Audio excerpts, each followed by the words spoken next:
Hello and welcome to Minter Dialogue, episode number 503. My name is Minter Dial, and I'm your host for this podcast, a proud member of the Evergreen Podcast Network.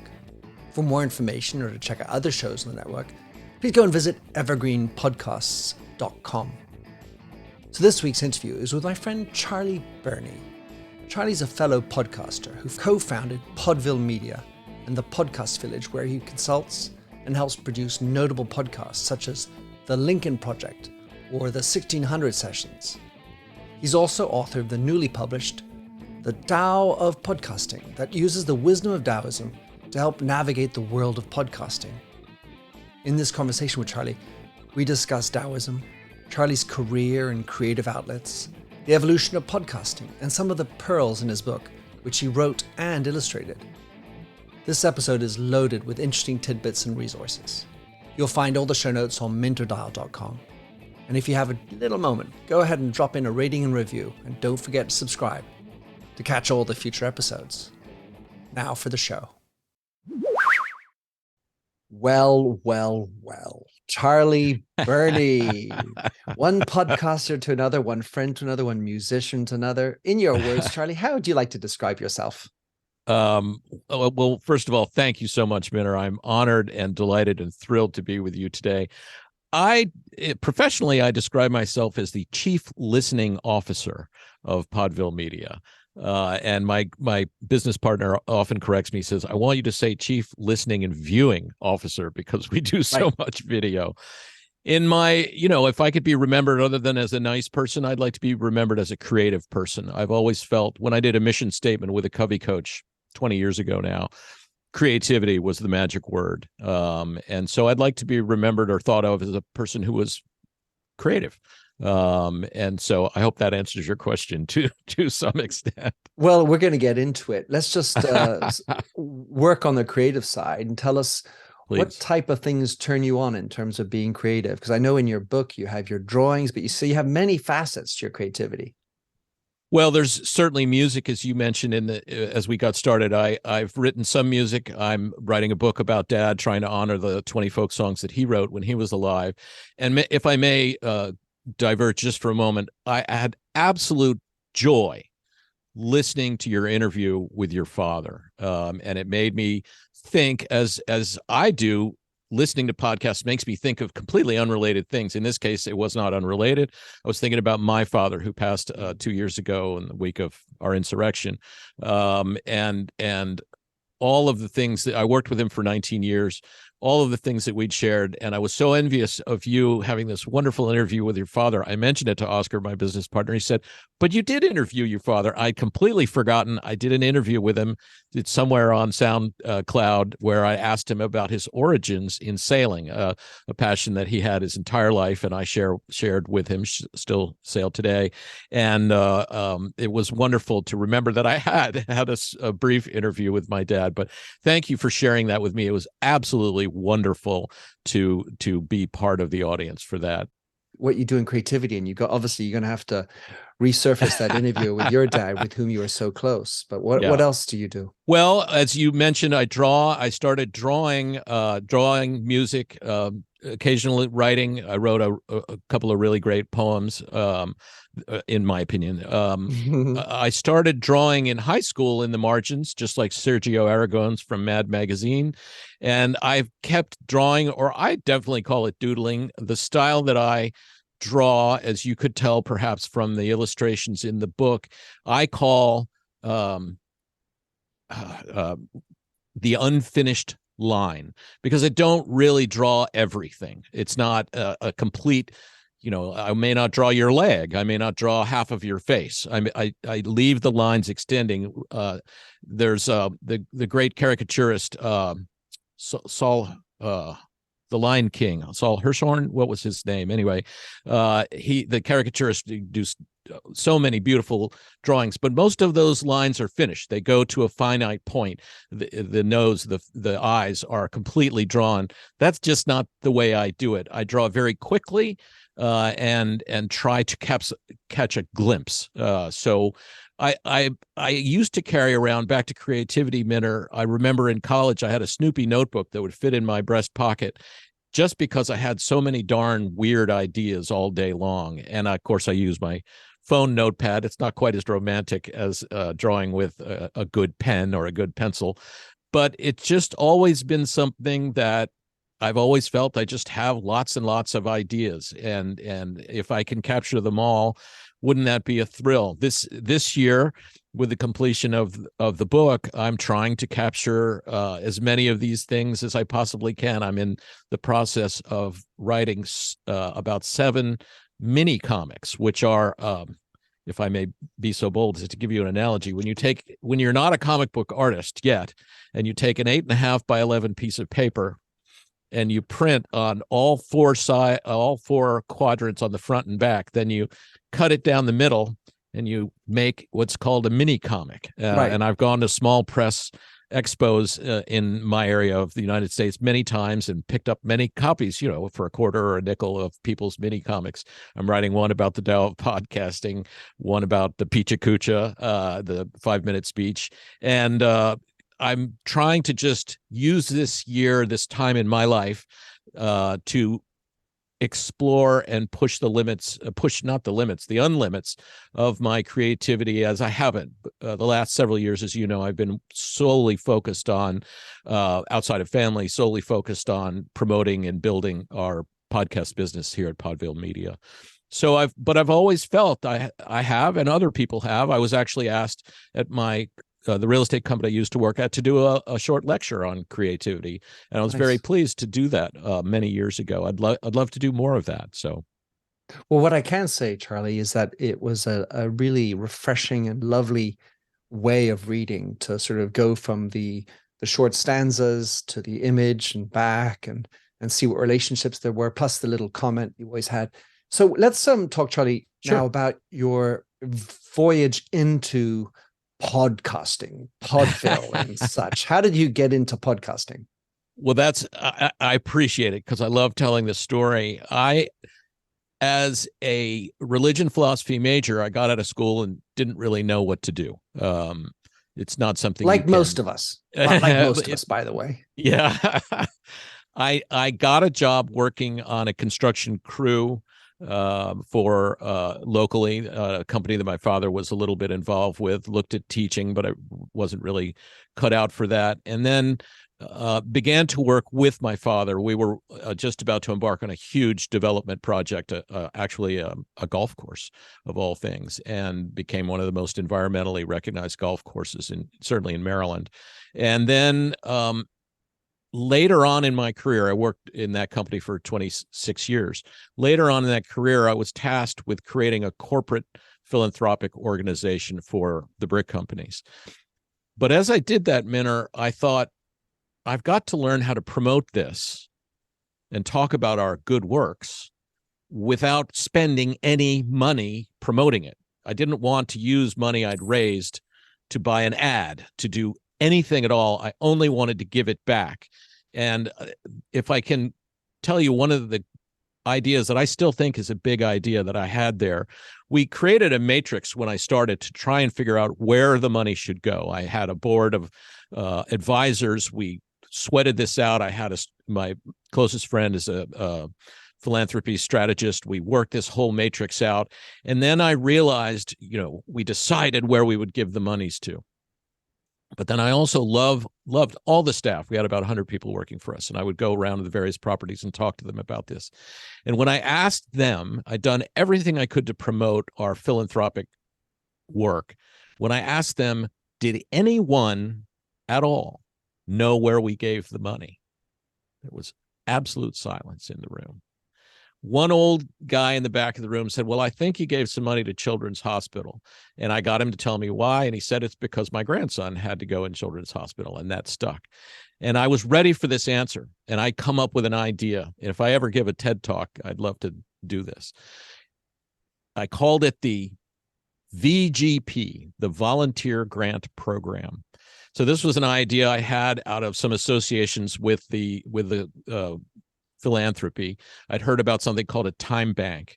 And somehow that made me think of this idea. And I said to that crowd where the one guy knew we'd given money, I said, well, that's all done. The matrix is done.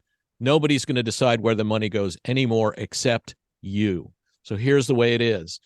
If you do any volunteer work outside of your work for the brick company, that equals, I think it was 50 at first. I wanted to raise it to 100, but my business partner at the time, my brother, couldn't believe I would make it 100 because they weren't even being paid $100 an hour. I said, 1 hour of your time is worth a $50 grant to any recognized charity. Doesn't have to be the place you work. So if you and I, Minna, are living next to the Boys and Girls Club, this is an example that came out of that. We could go over there and help with homework, play ball with the kids. Didn't matter. Doesn't matter. You're on the honor system. And then you could come to me and say, I worked 5 hours. Can I have the, $250 sent to the, the blind charity, the cancer charity that spoke to them? That gave me 2 deliverables, a letter of recognition to the Boys and Girls Club and a letter of recognition to the charity which you gave the money to. I love that. That was my dividend from that work. So I developed this program. We had 70% vesting in the first year. I think they've done away with it since I've gone and moved on, but I felt that was something. I had one anecdote, and then I'll move to the next part to get to the answer to your question about podcasting. But this is the beginning of that because I use social media to promote. One guy came up to me at the golf course one day and said, look, Mr. Birney, I know you don't know who I am. I said, yeah, of course I do. And he said, look, I need to thank you. And I said, what? He said, your program allowed me to give $700. You would max out at 1,000 because my partner couldn't bear the thought of it going more. And it maxed out at 1,000. He said, your charity, I've been dog training for I think it was for Dogs for the Blind for many years. Your charity gave me the ability to give $700 to this other charity that I'd never heard of. And he said, I just want to thank you. And that's what I was going for, Minner, is the thrill of a connection. And it was terribly exciting. So these ideas kept coming up. The getting into podcasting came up out of, I've loved marketing my whole life. I'm not trained in marketing. I didn't go to school for marketing. I just find it incredibly exciting and innovative. And I could talk about that. One of my friends who ran his own marketing company did some promotion for us on an occasional basis, got me listening to a podcast. It was called For Immediate Release. It's about B2B marketing. And I listened to it for a month before I even understood what the guys were saying. It's a fellow in California and a fellow in England. And I now understand. I'm on a weekly phone call with the host in California because we just miss people and we talk once a week. So I began listening to this podcast, and then I left the company, moved into a co-working space in Gaithersburg, Maryland. And in came Jeff, my friend from For Immediate Release, who turned me onto this podcast. And he's there trying to help promote co-working. At this time, co-working was very new for us. We didn't really know if it would work. It was run by my former company. They gave me a free office because they said, see if you can get people attracted. We don't know if this is going to work. And there was a buzz with a question mark, and to some extent still is, of course, the WeWork story, et cetera. And I looked at Jeff one day and I said, Jeff, thinking naively, Minner, that with my small PA system that I had all the equipment one would need and the Shure SM57 microphones, which were the wrong ones. I said, Jeff, why don't we do a podcast? Because then we can tell stories about everybody in this co-working space because everybody's doing something different. It just made sense to me. And I'll give that back to them as rent, and they can put it out in their newsletter, which they did. I almost got to 100 episodes, did so many podcasts from that office, and started getting it took me a while. I studied with Ray Ortega and Pat Flynn, some of his podcasts about how to podcast, and figured it out. It wasn't until I partnered with my aforementioned business partner, Oscar, till I learned the value of a really good microphone. And first thing I said when I talked on one of these was, oh, damn it, I've just wasted several years. Right. A big step up. So I didn't really know what I was doing. I bought the PA system into the office and figured out in about a half an hour that it was absolutely not going to help me do anything. And I bought a $100 Behringer 4-track. I used the mics that one uses for open mic that were not the appropriate mics, and started podcasting without really knowing what I was doing. I got And hired. what year was that? What year was that, Charlie? 2014. Yeah, I've tried really hard to figure it out. I often say 10 years. I think it's a little more than, it might have been started in 2013, but the first published one that I found is in 2014. I did a lot in my car. I did a few in my closet just to try and find that sound and find, the engulfing sound you see behind me. We put soundproofing in my office. It's for two reasons: so I can do interviews with you, and also I'm very loud. Typically, I've been working on that, and it helps with both my partner and I have this kind of setup in our offices. In a pinch, we can use this as a podcast studio. Sure. We haven't had to, but I've done an interview in my office, and it works pretty well. So I started out innocently, naively enough. It's funny. Last detail here, Minner, when I was going through the book extensively and giving out some QR codes, the final copy will have Easter eggs, little QR codes hidden in some of the illustrations, which take you to the interview with that specific person. And the people, hi Caitlin, who was working on this with me, said, "Well, you mentioned an awful lot of other people's podcasts. Do you really want to do this?" And I said, "Caitlin, I engineered, edited, published, and promoted every single one of those myself." That was before I had partnered with Oscar. And she was like, "Oh, really?" And it was a lot. Looking back, I had no idea what I was getting into. The ones that I'm most proud of, perhaps, Minner, are the 12 episodes I did with my daughter of Isabel's bookcase. She's a prolific reader. And in the basement of my house, she said, after I begged her to do a podcast, she said, "Well, Dad, I'll do it, but all I'll do is sit down with you and talk about the book, and you have to do everything else." And she got interviewed on a national podcast about young podcasters, and she got to apply to college saying she was a podcaster. And I can go back and listen to those just as you can listen to the beautiful interview with your father whenever I want. And it's a source of great joy to me to have that time that I shared with her. So I did dozens before I partnered with Oscar, and we sort of went higher end video, as I mentioned, etc. That's my start. Well, and continuing, because that's what you're up to these days. That is what I'm up to. I'm not a host currently. My intention, as you know, is to do a few interviews for the Tao of Podcasting and to talk about the experience and people's flow or fluidity but now I've moved into the sort of chief listening officer position, work on a little bit of everything, and try to move our progress in the world of communication as it evolves.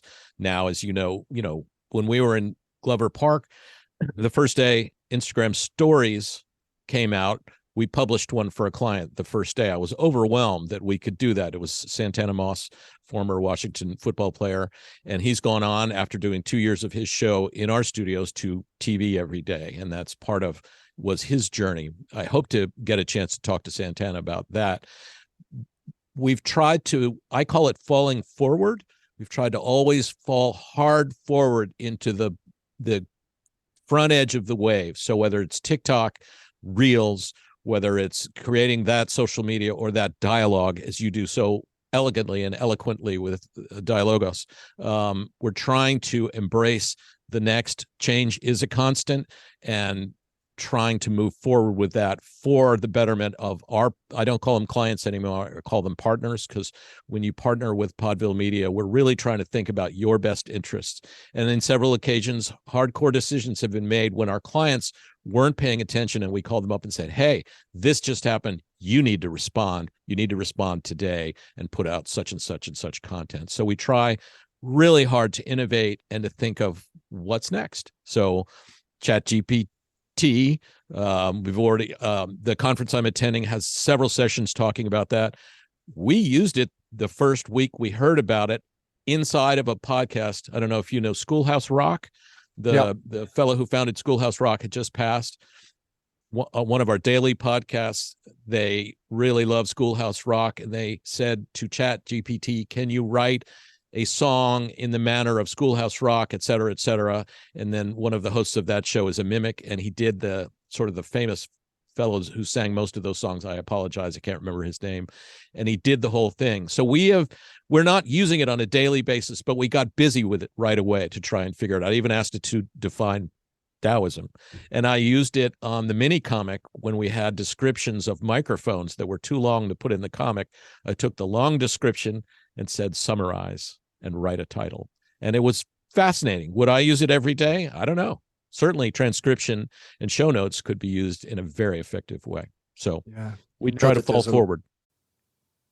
Hey, small business leaders, are you looking for an easier way to onboard and manage remote employees? Or are you feeling you're just doing it all at your company? JustWorks makes it easier for you to start, run, and grow a business. So let me tell you how JustWorks can help your business. Give you an example. For anyone who follows my work, you'll know how deeply I believe that great people are at the heart of every business. And JustWorks can help you attract and retain top talent in a competitive market because their platform gives you access to rich benefits, usually only available to large corporations, plus a range of health, fitness, and financial perks, because you and your team deserve them too. And on top of that, the way people are working is changing, and you need human resources tools that can keep up. Whether your team is local, remote, or distributed, JustWorks helps you comply with state payroll tax requirements, keep up with their state labor laws, and access health insurance plans in any state. They also provide proactive support for federal, state, and local employment-related compliance needs. JustWorks makes it simple to hire and manage remote employees across all 50 states of the United States. It's a cloud-based platform that enables managers and employees alike to quickly and securely access benefits, payroll, and other HR functionality from anywhere, anytime. They provide an intuitive, self-service user experience that makes admin easier for the whole team. And they provide help when you need it with 24/7 expert support for you and your employees. By the way, JustWorks believes it's your right as a customer to have a phenomenal service experience every time. Also provides access to certified HR consultants who can provide tailored guidance and best practices around managing your people, with transparent pricing with no hidden costs, so you always know exactly what you're paying for. You can run your business, therefore, with confidence with JustWorks. So take a look at JustWorks transparent pricing by visiting justworks.com/pricing. That's justworks.com/pricing for details.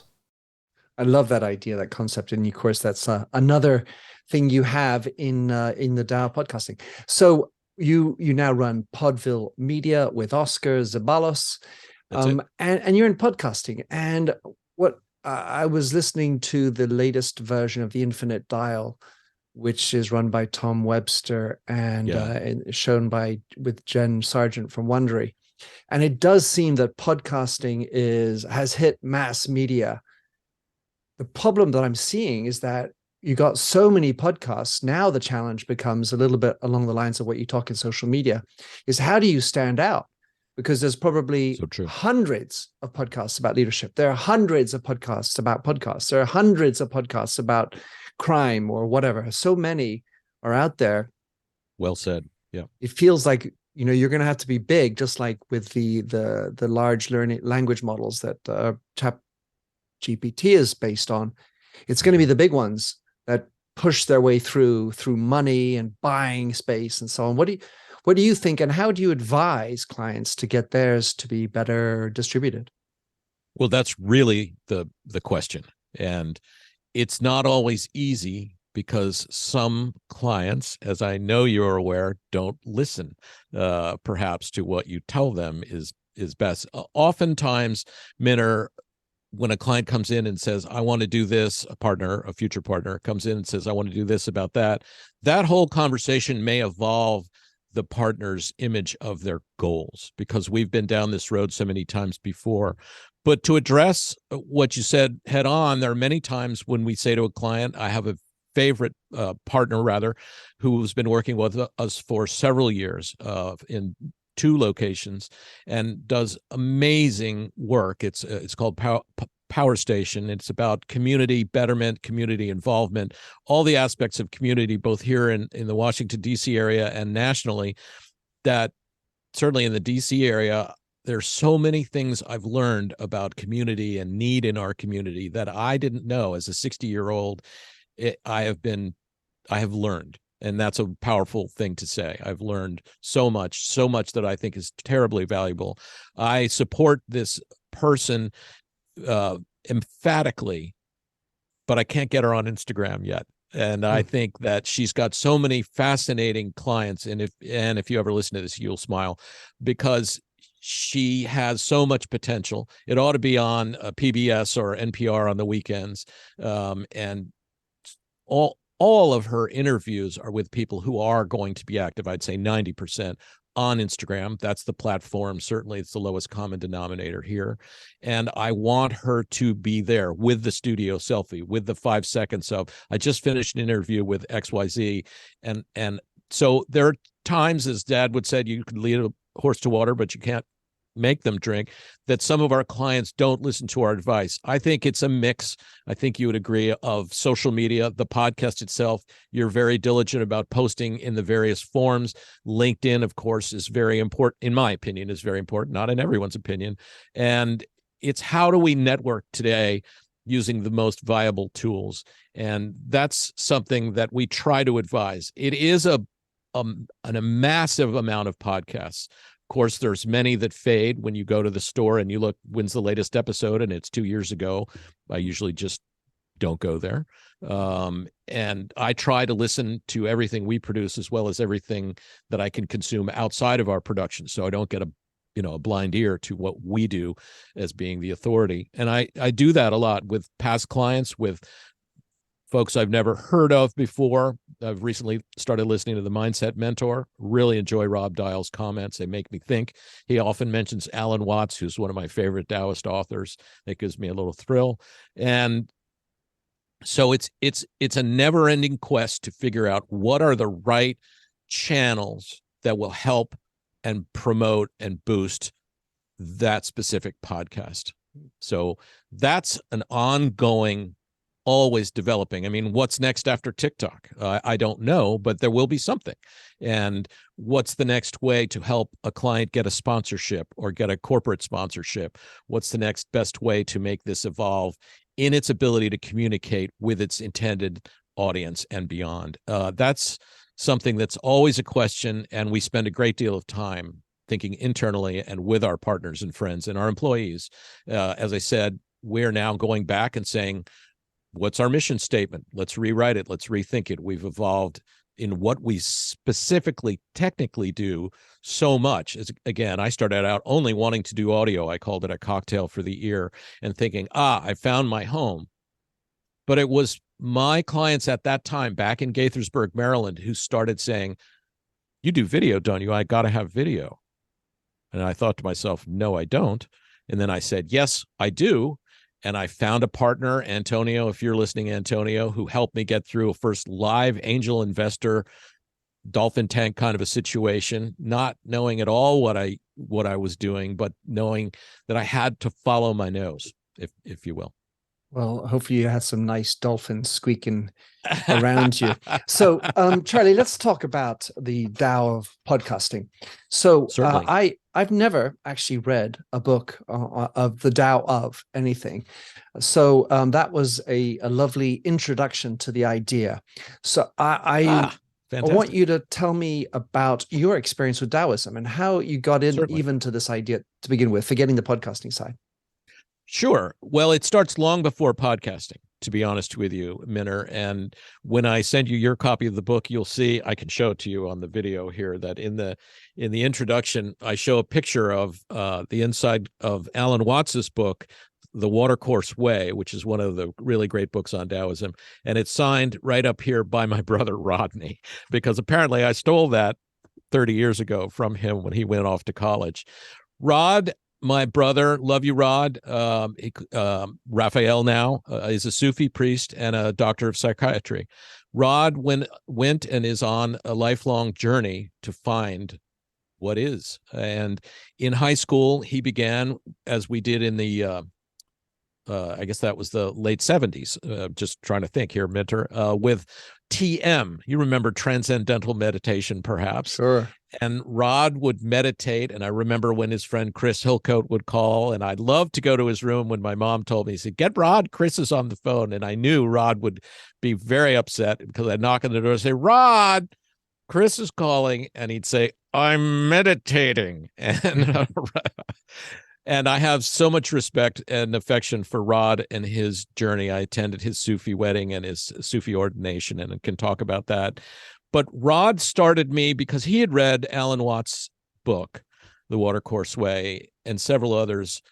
I was trying to figure out what mysticism meant to me, what religion meant to me. I went to an Episcopalian school and had to study religion every day for 9 years, and remember talking to one of our reverends. I knew that wasn't quite what I thought it was. And when I found Taoism from my brother's book, when I was in high school, I felt that I'd found something that spoke to me quite dearly. So it's a little hard to get your head around at first, but I read about it. I studied it. When I went to college, I was going to have a business degree. I remember calling my father saying, "I just can't do this. I don't want to do this. It doesn't inspire me, and I don't want to be a lawyer." And I've got my 4 grandfathers on the wall and my dad, 5 generations of attorneys in the Birney family, the Birney attorneys. And I knew that I was the last of his 3 sons and that I was saying no to law. And he said, "Oh, thank God, it's a horrible profession." So sometimes, Sometimes Dad, and I miss him dearly, Minter, Dad said, "Charlie, you've got some sort of spark of creativity in you, and I just don't want to see it extinguished." And I never really focused on that till after he was gone. He always encouraged me. He never quite understood it because he was a wonderful man, wonderful public speaker, made friends at the drop of a hat. And I've gotten that from him. He didn't quite understand my sort of wacky creativity all the time, but he never discouraged it. And I'm always grateful to him for that. I got a chance to work with him, and we made projects come out of the ground out of an idea. He was not a golfer and was on a trip, and the whole thing was canceled. He and my oldest brother, Lex, ended up on a hill in Bermuda playing golf, not knowing how to swing a club. And they said, let's do this at this and this. That came a 5-year journey of permitting and promoting and building a golf course that's now recognized, certainly in Maryland, as one of the top 2 or 3 golf courses in the state. And that came out of an idea, out of an oblique angle of an idea. So let's see. Oh dear, where was I, Minter? We were talking about Taoism. So I studied Taoism casually. You've probably heard perhaps of the book by Benjamin Hoff called The Tao of Pooh, Winnie the Pooh. Yes. It's absolutely wonderful, wonderful book. I've read it 6 or 7 times recently, read it aloud to my 93-year-old mother, and I would encourage everyone who hasn't read aloud recently to think about reading aloud, even a book like this one that you've already read, because I gained a deeper understanding of that book by reading it aloud to my mother. It was really wonderful. So I studied Taoism as a complete amateur through high school, and then went to college and started taking classes in religion and philosophy. They didn't have just a philosophy major. They had a religion philosophy major. It was a Lutheran college. And I could do the religion classes pretty well because of the aforementioned 9 years. And then I had a wonderful professor. I've tried to find out if he's still with us, Professor Roy Bent.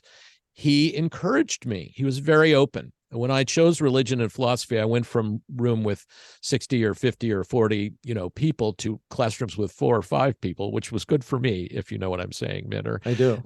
And I was encouraged by Professor Bent to study, for my independent study, Taoism.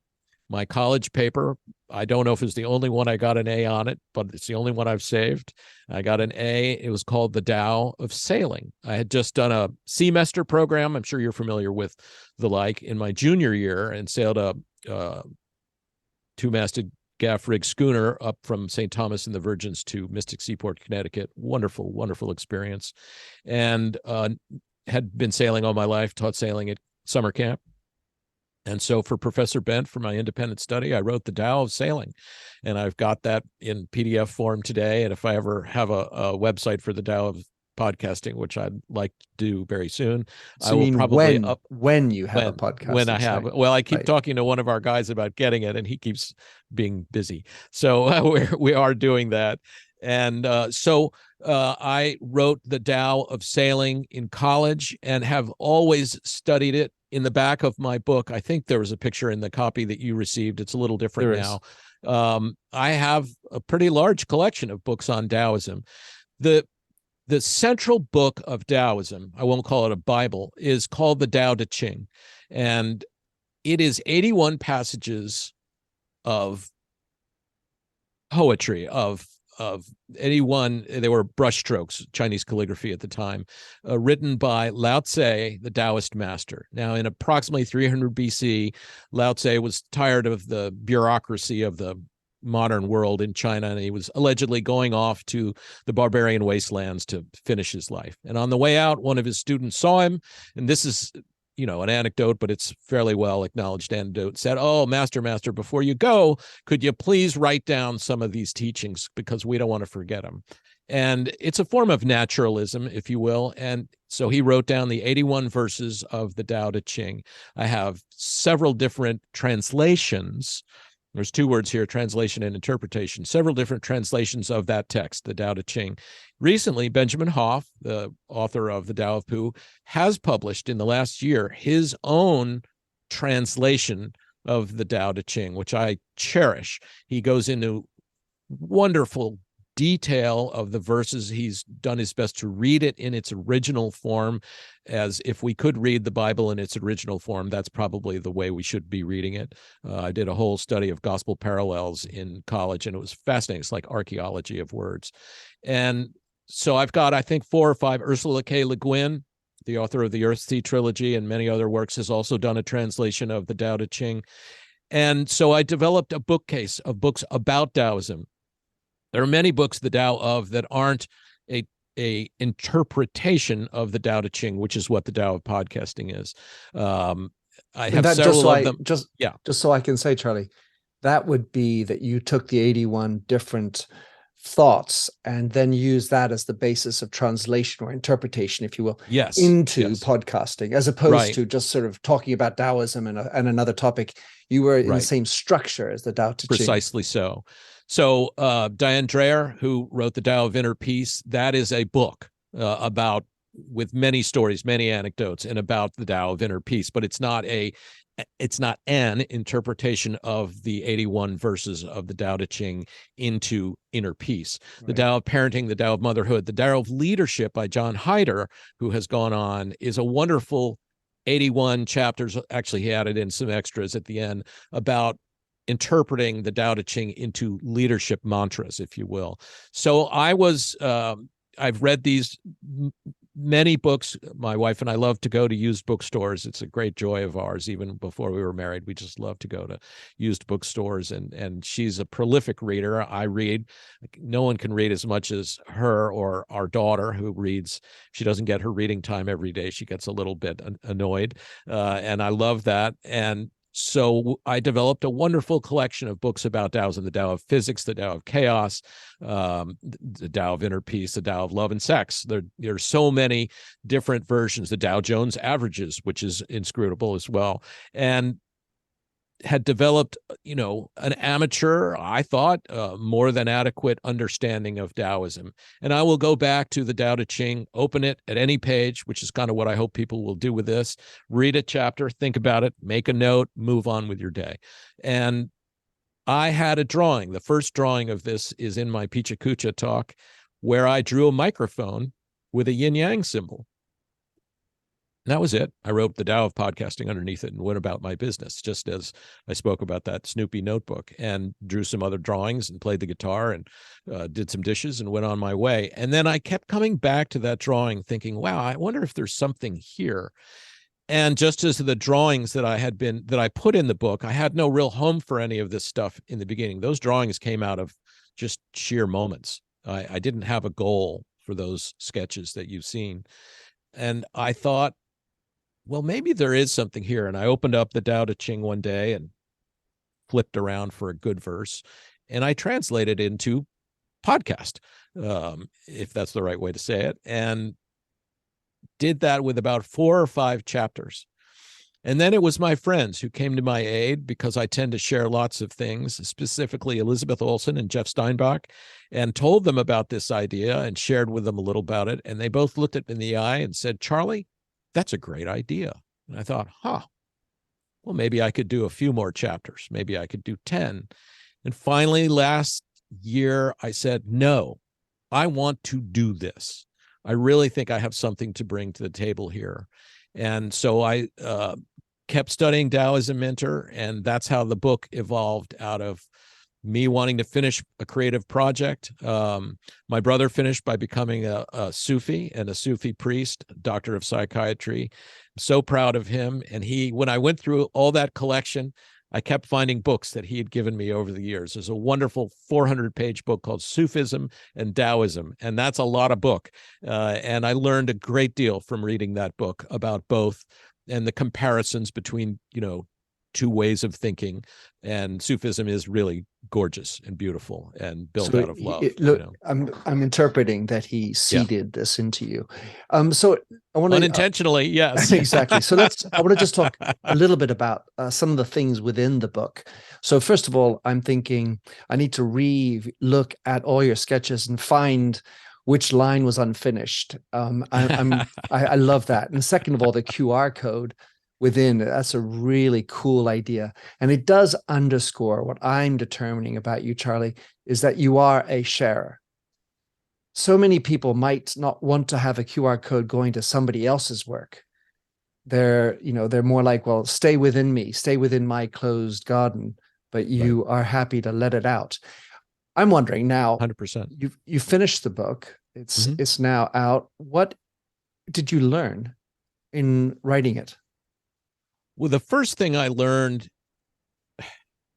the first thing that occurred to me, Minner, I don't know if I learned any, I certainly did learn something from this, is that I had never really comprehensively read all of the 81 chapters. I'd gone in, dove in here, dove there, read this one, read that one, moved on, looked at that one, said, well, that's about government administration, which some of the chapters are.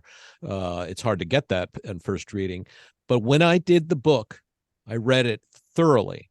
Benjamin Hoff's book has extensive chapter notes. That's where I got the idea in the back of the version that you've seen of the chapter notes that talk about how this came to be and why these brushstrokes mean this or that. I had never comprehensively, I didn't sit down and read it through, although I read dozens of chapters at the same time, maybe 30 or 40 one day when I was working, when I was in the midst of the bulk of the work. I had never really read it through like that ever. And that was a wonderful learning experience. What I found when I came across the idea of using these, unfinished lines, these sketches that never really had a home, I use them on social media to try and be a little unique. Because they're fun. I like having fun. And I found that told a second story.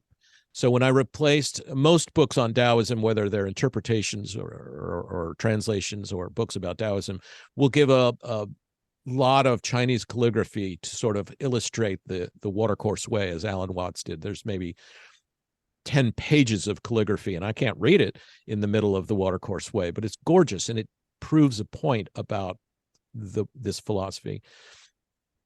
When I put the illustrations in there, what I learned was unintentionally I was telling the story of my development as a podcaster. So those, without any great strategy, those moments that I sketched, and there's over 40 people that I sketched, I had no idea. Usually I started out sketching a microphone or a mixing board or a table of microphones. Perhaps you know of James Lipton, who did a wonderful television program before his passing called Inside the Actor's Studio. But James Lipton, the most famous episode is with Robin Williams, which apparently went on for 4 hours, and someone laughed so hard in the audience they broke a rib. You can find it on YouTube. It's hysterical. James Lipton, long before Inside the Actor's Studio, published a book called An Exaltation of Larks, where he collected all of the expressions that cover groupings of animals, a pride of lions, a Right. bevy, and he collected them all in this one volume that a dear friend of my parents gave me on high school graduation. It's been expanded now, and I highly recommend it. It's just a lovely thing to have out. An Exaltation of Larks by James Lipton. One day I saw a table full of microphones like the one I'm speaking to you, and I thought, a confusion of microphones. And so these things would come out of nowhere. So what I learned was I had told a story about my journey as a podcaster through drawings. So the book is an interpretation, but it's also kind of a subtle story about podcasting and the development. When I started using soundproofing in the beginning, I had a Formica table and 3 Shure SM57s, and it sounded like I was in a box, so I learned what those drawings were for without ever having an intention for them. I hope that podcasters, that hosts, that engineers, producers, and listeners will use this book as a way to sort of reaffirm the experience and pause. I call it the silence before the sound. Nice. Well, it makes me, so I think that there must be 2 ways to read your book. I mean, obviously you can pick and choose, and then you can also read it from A to Z, but you could also read it, just view it from A to Z. If you look at the images, that would just be the podcasting career of Charlie Birney. And as a parallel, my mind went off and connected with the idea that so often we just listen to a song. We no longer listen to the album. And how many books, at least, obviously, a novel, certain things, you obviously have to read from A to Z. But there's so many books out there that are maybe photograph books or, somehow images. And we tend to pick and choose. Yet, did the author who put that thing together have a reason for the selection of the first page, the second page, the third page? But we don't seem to have, so true. We don't give enough time to do that kind of a thoroughness. Yeah, but I'm not going to dissuade people from picking and choosing. That hopefully they will go and grab your book and check it out, of course, and pick and choose or read it A to Z, however they want. Fast forward, backwards, and all. Yes. But I wanted to pick out a couple of things that I took away, and I thought was really interesting. So the first one that really struck me was, don't overvalue the great guest. In other words, if you give too much importance to the guest, it doesn't go well. Can you elaborate on that one? Well, I think my hope there is to try to follow the story. Again, not to overvalue the guest. There's a story in there, and it may not be the story that you think is the story when you sit down. Let's listen. Let's not be in a frantic hurry to follow the notes and to follow a predestined path. In my earliest days as a podcaster in Gaithersburg, the clients who came in, and there was one in Glover Park too, clients who came in with extensive notes, if you will, a script, I felt that was too bad. And so if all you're doing is valuing that guest, that interviewee, you may not be able to help that person bring out the actual more interesting story if you are just being a fan, perhaps. There are several local dignitaries that I'd very much like to interview for this, but I know that it's their story that I'm looking for, not their pedigree, if that makes sense. So I think it's important to remember we've been communicating since the first cave painting, right? And we're still trying to tell stories and share stories, share our ideas, share our experiences, share our knowledge, our learning, or our quest, or our music, which is akin to all of those things. So we're still trying to do that. I feel, as I look at Podville, we have a great many productions going on here. The Lincoln Project, the White House Historical Association, the Congressional Hispanic Caucus. I can't name them all right now.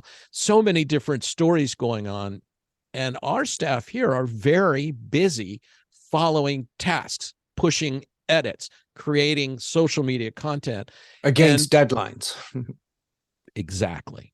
So to be honest with you, Minner, part of this book is written for those people who work for me and in other studios, I hope, because I think it's important to recognize the moment before the magic, to pause, to take a deep breath, a micro meditation, perhaps. I hope, if I'm not being too egotistical, that if someone reads the book and really likes a passage, they may go and print out, or I have some store, one of them and put it on the wall, saying, let's look at this and let's focus on that for a moment before we get into this, and not forget why we're here, which is to share ideas, share communication, try to make the world, forgive me, but try to make the world a better place. Well, that reminds me of Seth Godin, who, when he started off, said, you need to make shareable content. And I can't remember where I listened to this, but he talks about, I wrote a book before it was popular. We still had fax machines, but I wanted the book to be shareable. And and the idea was people would photocopy a page of his book and put it up on the wall. And that's what he was attempting to achieve in his newsletter. And I think it's a really insightful way to try to produce. So that's it about listening to the story as opposed to going over Q notes and having some rigid approach. Yes. What about measuring success? How do you measure success? And I thought this was an interesting thing to talk about, real goals. Well, of course it's different for everyone. I remember as a small anecdote in the beginning when I did a show for a client out in Gaithersburg, and this was a gentleman who was tired of writing his blog. He had to write a blog post every week and was encouraged by his staff, his advisors, to continue to writing a post every week. And he saw me one day in my little studio, sitting alone, and there were microphones, which always brought a great deal of interest. Oh, what are you doing here? Because everyone else was toiling away in front of a computer, and there I was playing with microphones and wires and egg cartons in the beginning, out, believe it or not. Yeah. And he said, "What are you doing here?" And I said, "Hi, my name's Charlie, and I run a little podcast studio." And he says, "What's a podcast?" He may have known what a podcast was. Another gentleman named Jeff, different guy. And he said, "Well, maybe I could come in here and talk to you once a week. I'll get to my point in a second. And I could use that instead of writing something every week." And I said, "Well, I think that's a wonderful idea." And for several years, we did his show, still up on SoundCloud, and we had a wonderful time. I love being co-host because I did a financial one, and Brad said, "I love having you there because you're sort of the guy who doesn't know what we're talking about." And I was his foil, which I appreciated and thought, well, I do, but I'm having a lot of fun talking with you. And he still does wonderful social media posts, Sherman Wealth Financial, to this day. I'm very proud of the way Brad has evolved his communications. He doesn't do a podcast per se, but he's on Instagram, on Reels, on Stories every day with a financial update. I'm really still very close with that gentleman. With the other fellow, he turned to me after a month or so and said to me, Minner, this is back to measurement, said to me, "Well, Charlie, I don't think I have enough downloads. How do I get to 10,000 downloads?" And I didn't skip a beat. I said, "Look, Jeff, do you measure how many people read your blog?" Now, of course, you can measure that. He hadn't. I knew the answer was he hadn't. And I said, "Do you think you'd ever get to 10,000? This is a very niche business sort of psychology niche podcast, and really meant for his client base, his circle of influence." And I said, "How many people read your blog? Do you think you'll ever get to 10,000 people reading your blog once a week?" And he hadn't ever thought about that. He just thought that the podcast should be measured in thousands and thousands and thousands of listeners. And I hope I did it correctly, but I sort of corrected him in his thinking. He was just doing it as Launch Podcast was for the co-working space, for that circle of influence, for the people working in that building.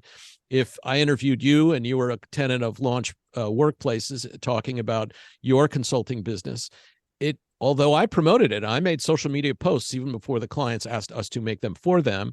It was kind of up to you to send it out to your email list, your newsletter list, your blog list. Say, "I've been interviewed for Launch Podcast. I'm very proud of talking about my digital catalog." We had one of our first interviews with a guy, Hari Chinthalapale, about his digital brochure, which I had never heard of before. And it was fascinating. And so it's relevant to who you think your audience is, who your audience should be. Now, Hilda Labrada Gore, who's going to be at Podfest with me and is a dear friend, did her podcast Wise Traditions with us for many years before bringing it in-house, which is the natural enough progression. Hilda now has, I believe, Hilda, I hope I got this right, 10 million downloads.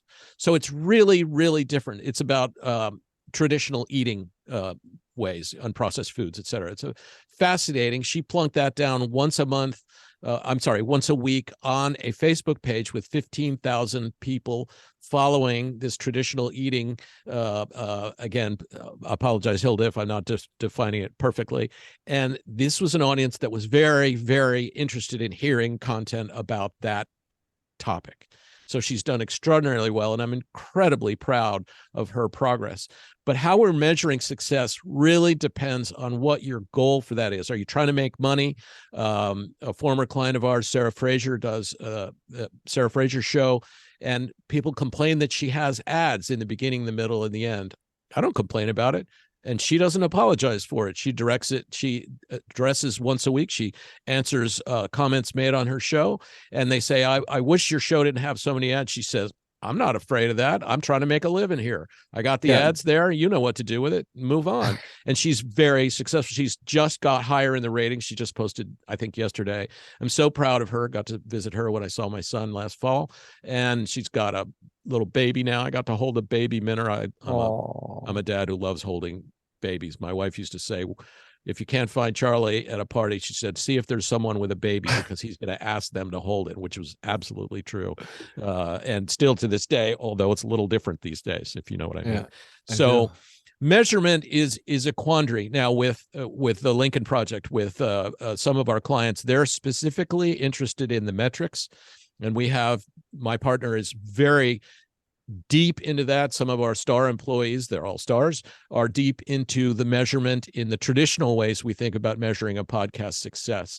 But it's really so different from everyone. For several of them, it would be just getting a sponsor to help allay some of the costs. We have fully funded podcasts. We have bootstrapped podcasts. It's a wide range, and I don't want to put everybody into a box. So success is a mutually agreed upon end between our partners and ourselves, and how we treat that. I hope that makes sense. It does. And I usually like to link it into, if you're going for those traditional metrics, what is your strategic challenge and how can this be of help? I'm going to finish with a quote from your book, which I enjoyed particularly. Oh dear. Producing content through curiosity, having knowledge without possessing, speaking with no expectations, guiding and not trying to control. This is the Tao of Podcasting. Charlie Birney, thank you very much for coming in, sharing your stories, your understanding of and expertise in podcasting. And certainly I think your book is a fun, lovely way and useful way for anybody in podcasting to get onto it. I know several people I'll be sending this podcast to. Charlie, how can someone follow you, track you down, get the book? What's the best socials? I'm on Twitter. It's just C Birney. That's Birney. On Instagram, I'm Charlie, Charlie Birney. Our company is called Podville Media. We're in downtown Washington, D.C. The book will not be on Amazon immediately. There's a local bookstore. I'll be giving an author talk sometime this spring called Politics and Prose. And it is available for order currently on their website. You just go into the search bar at the website for Politics and Prose and enter the Tao of Podcasting. It comes right up. I'll be doing some posts about it if some of your listeners follow me, and I'd certainly appreciate it, Minner. If anything aside, I'm grateful for the time spent with you, because we don't get to see each other very often other than at the Olympia Cafe in Bethesda, Maryland a few years ago. It will happen again, Charlie. The first time we met face to face. And I'm grateful for this time to spend with you, my dear friend. I've had a lot of fun. I appreciate that word, writing this book. And I hope people can find some form of insight to themselves, as I have with the Tao Te Ching, with the Tao of Podcasting. And I'm just very grateful for this time with you. Thank you, my friend. Thank you, Charlie. Thanks for having listened to this episode of the Minter Dialogue podcast. If If you like the show and would like to support me, please consider a donation on patreon.com/MentorDial. You can also subscribe on your favorite podcast service. And as ever, rating and reviews are the real currency for podcasts. You'll find the show notes with over 2,000 and more blog posts on mentordial.com. Check out my documentary film and 4 books, including my last one, You Lead, How Being Yourself Makes You a Better Leader. And to finish, here's a song I wrote with Stephanie Singer, A Convinced Man.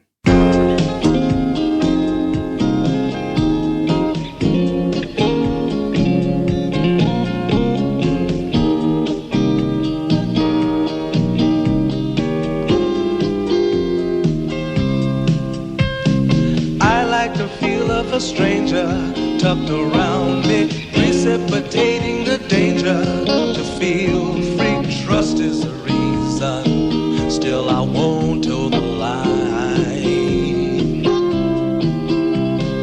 I sit here passively, hope for your respect, anticipating the thrill of your intellect. Maybe I tell myself there's no use in me lying. I'm a convinced man, building an urge.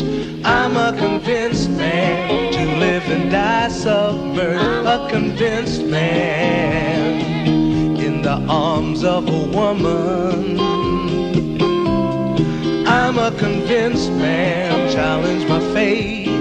I'm a convinced man, competition's innate. A convinced man, in the arms of a woman. Despise revenges and struggle with deceit. Live for the challenge so life's not incomplete. What's wrong with challenge? I know soon we all die. I like the feel of a stranger tucked around me, precipitating the danger to feel free. Trust in my reason and let me show you why. I'm a convinced man, practicing my lines. I'm a convinced man, here in these confines. A convinced man, in the arms of a woman. I'm a convinced man, admit to the test. I'm a convinced man, I'm ready for an arrest. I'm a convinced man, in the arms of a woman.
Do you love news about LinkedIn, Indeed, Google, and just about every other recruitment tech company out there? Hell yeah.